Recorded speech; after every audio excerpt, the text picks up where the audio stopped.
what I'm saying? If we allow them to kill 2 of us in 2 weeks' time, they're going to be killing brothers, not just black men, but Latinos and anybody who is this, how do you say, underemployed or unemployed. It's a target on our backs. And so if we don't continue, you know, to say something or stand together, it's a wrap. There's gonna be none of us are left. None of us are gonna be left. We're gonna be extinct.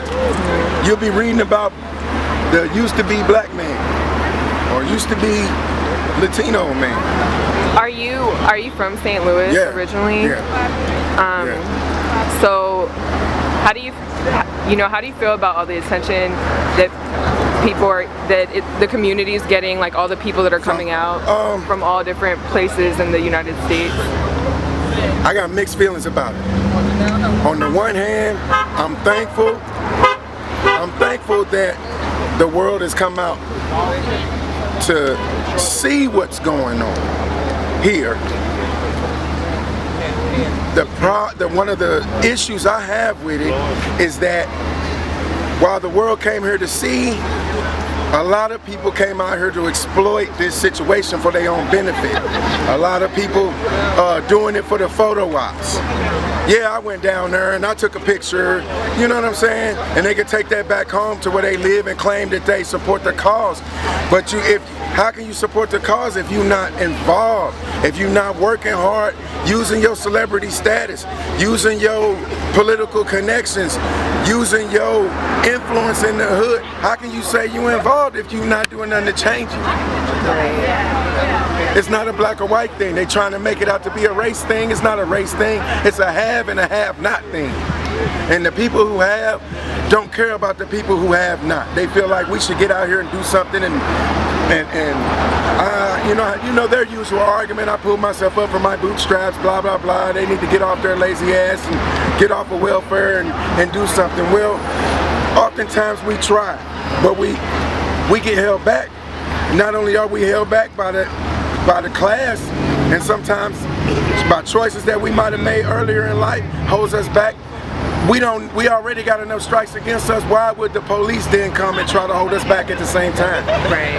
That's too much unfairness. That's not fair. Can you talk about how you think the police can be held more accountable, or can they even be held more accountable given the I think that the badge cameras is a good idea, as long as they can't turn them off. You know what I'm saying? You know, what's the use in having a badge camera if he could turn it off and then go beat a suspect? So that's one of the feelings I have about it. Also, good police, the good police that are out here need to make sure that they have a responsibility to police themselves. Get the bad officers off your force. If you don't step out here and tell us that you fair and you for fairness and equality, and I run a good police department and we don't have this, we don't discriminate and we do all this training. We do all this, but then you turn right around and know you have racists on your department, like some of what was on display here. You know, you can't tell me that a police officer who comes out here and points an AR-15 at reporters, women, and children and peaceful protesters doesn't have a problem. You can't tell me that a police officer that is on Twitter or or social media blasting the protesters is not a problem. You can't tell me that an officer that is calling us animals and come on, I'll kill you and do all of this and that is not a bad officer. If you don't want to get him off your force, give him a desk job. They don't need to be out here dealing with us. A police officer is a privilege. It's not a right. If I could talk to all of the police chiefs around the world, around the country, in our country, being a police officer is a right, it's a privilege, just like being able to drive a car is a privilege. If you, and you're not always right. There's no way that a police officer can be always right. Just like there's no way I'm gonna be always right. You know what I'm saying? They're not robots. You know what I mean? So if you got a bad officer on your force and you stand next to him and you watch him beat a suspect and you do nothing about it, you don't report him, you know, because you're worried about him having your back in the streets or whatever, then we have no way as a public. You know, they don't take us seriously when we report the problems. They just think, oh, he got pulled over and now he's just trying to get the officer fired or whatever. You know, sometimes, you know, the public is not always crying wolf. And you know that you got racist officers in your ranks. You know they ain't right. And you still side with them. Can you tell me, so you're from St. Louis, right? Yes. Are you from this area specifically? Yes. Can you tell me, like a memory you have with the police that sticks out to you, positive or negative? I mean, I got positive and negative experiences with the police. You know, I remember being 21, 22 years old, getting pulled over and taken to the police station and being smacked by a black officer. You know what I'm saying? Because he thought I was a smart ass, and I was. You know what I mean? But still, that don't mean it's right for you to try to exact your own type of justice. You know what I mean? Your job is to cite, arrest, deliver me safely to the courts, and let them deal with me. It's not up to you to beat me. So what made you decide? You know, they make it okay. Explain to me why it's okay for a police officer to beat somebody, but then they turn around and arrest us and tell us it's illegal. It's domestic violence. You're not supposed to do that. That's assault. It's hypocritical. It's hypocritical. It's hypocritical. Can you just say what made you decide to come out here and organize I had no choice. the food? My life is on the line. Even though I'm older, I'm still hood. And these my people out here. These are my people. I represent these people. You know what I mean? I have a gift to be able to articulate speech a little bit. And I had a vehicle and means with which to do what we're doing out here. I had no choice. I had no choice. You know, I came out here, I observed what was going on. I didn't make any rash judgments. You know what I'm saying? I took a look at what was going on and I saw for myself, just like everybody else. I saw for myself what was going on. You know what I'm saying? And I had to be involved. You know, as a community, if we allow negative police officers to stain their badge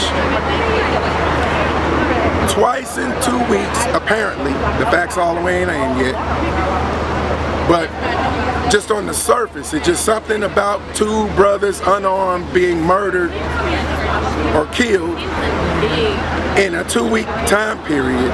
Something's wrong with that. You know what I mean? And if we allow them to set that standard here, they're going to duplicate it elsewhere. And pretty soon we're going to be in a museum. It's going to be a statue of a brother in a museum, extinct. Yeah. Did you know Mike Brown personally? No, but if I did, I would have hired him, because that's what I do. Yeah. I work on houses. I also got this food truck thing going on, and I hired the Mike Browns because nobody else will hire them. Yeah. I hire them in a heartbeat. No application, on the spot. Boom. Let's do some statistics real fast.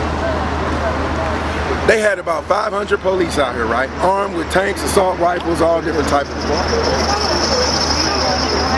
They spent well in excess of $10 million. It's probably more like 20 now, right?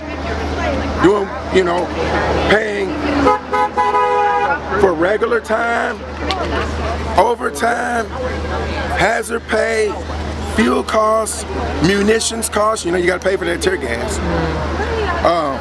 Food, you gotta feed them. And drink, you gotta feed them, you gotta feed them and hydrate them, right? Medical costs, vehicle maintenance, upkeep. They did all of that for 500 plus officers from all over the region who mostly were out here on standby, waiting for something to happen and over responding to what really was happening, some of it, right? Now, had they taken that money, let's say the total bill that the taxpayers got to pay on this is $20 million. If they take $10 million and invest it in the derelict neighborhoods in these cities, mowing grass, tearing down vacant buildings, dilapidated properties, renovating properties that, so people can move in them so we can reduce homelessness, right? The people that were seen on TV, the looters, the people that have us all here, I mean, they're, make no mistake about it, him killing Mike Brown has us all here. The protesters brought us out. The looters made it an international, global story. So if it weren't for the youth, these Mike Browns, if it weren't for the youth, we wouldn't all be here. There would have just been a few protests. The national correspondents would have never came. They could have covered it from New York or wherever they was stationed out of, and this story would be over. It's very true. But because of their actions, them saying we ain't going for that, and if we gotta loot this store, apologies to the owner, if we had to shut this whole city down, apologies to Ferguson, the residents, the kids that couldn't go to school, the parents who lost time on work, causing a fear to the citizens, you know what I'm saying? Putting people's lives at risk. You're watching Black Tree on TV, only on Soul of the South.